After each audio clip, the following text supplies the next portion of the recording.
Beneath the robe genre. Legal drama / family thriller setting, Washington, D.C. Present-day protagonist Kendra Ellis, 38, a brilliant black attorney working at an elite corporate law firm. Themes: justice vs. power, racial discrimination, family loyalty, redemption, systemic corruption, PARTONESILA, NCEP.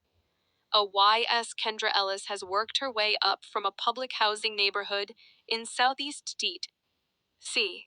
to become a senior partner at the prestigious firm Leighton and Brand, a white shoe law firm representing billion-dollar tech firms, pharmaceutical companies, and political players. Despite being one of the firm's top litigators, she's often the only black woman in the room. Microaggressions are routine. Her boss, Graham Leighton, a 60-something smooth-talking, liberal moderate, publicly praises diversity, but privately undermines her. Kendra keeps her head down. She has a mortgage, law school debt, and most importantly, a little sister, Talia, who's 19 and recently got a full ride to college. Their mother died when they were young, and Kendra basically raised Talia herself. Everything seems under control, until the night Talia is arrested during a traffic stop, accused of drug possession and assaulting an officer despite no evidence. The cop's body cam was malfunctioning. Talia is left with a broken wrist and bruised face. The media calls her a thug in designer clothes. Kendra believes it's racial profiling.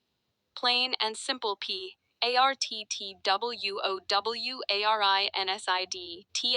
walls. Kendra decides to represent Talia herself, despite the firm's strict no criminal defense policy. When she informs Leighton, he smiles coldly. It's not a good look for one of our partners to be involved in local scandals. He gives her an ultimatum: drop the case or take an indefinite leave. Kendra chooses Talia behind the scenes. Leighton begins a smear campaign spreading rumors that Kendra was emotionally unstable, suggesting her career rise was based on diversity quotas, and even planting false claims in her HR file. Meanwhile, Kendra begins to uncover shocking evidence. Leighton's firm is deeply tied to the police union and a private prison company. The same DA trying to railroad Talia? She's Leighton's niece. The cop who arrested Talia? He testified in 3 previous cases. Leighton's clients won through insider deals. Kendra realizes this isn't just about her sister. It's about a system rigged to criminalize black youth and protect corporate profit. PARTTHREUIANDHEHECAC. Kendra goes rogue. She recruits a team, an ex-NSA whistleblower, her old public defender friend, and an ambitious young black journalist who wants to expose D.C.'s elite. Together, they piece together emails, secret donation trails, and sealed court records. Talia's trial date looms.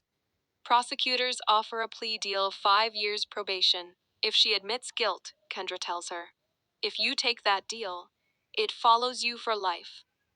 You won't just lose your freedom, you'll lose your name. Talia, scared but trusting her sister, refuses. Kendra files 2 lawsuits simultaneously: a federal civil rights lawsuit for unlawful arrest and racial discrimination, a whistleblower case against her own law firm accusing it of corruption, obstruction of justice, and racketeering. PARTFOURTHEFALLUT. The legal world erupts.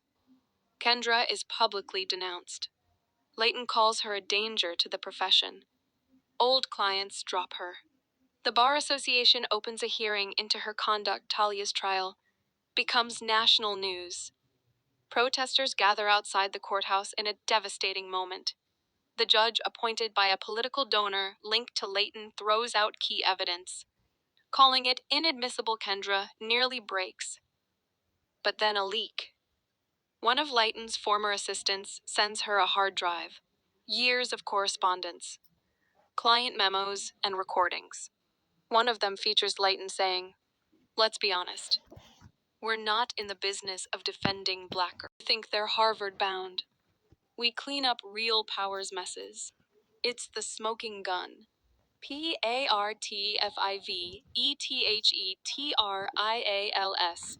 With the new evidence, Kendra files an emergency motion to disqualify the judge and bring a special investigator. The court grants it. The trials begin broadcast nationwide. Kendra delivers one of the most fiery closing arguments ever televised, quoting James Baldwin and Thurgood Marshall. Tying Talia's arrest to centuries of systemic injustice, the jury returns a not guilty verdict.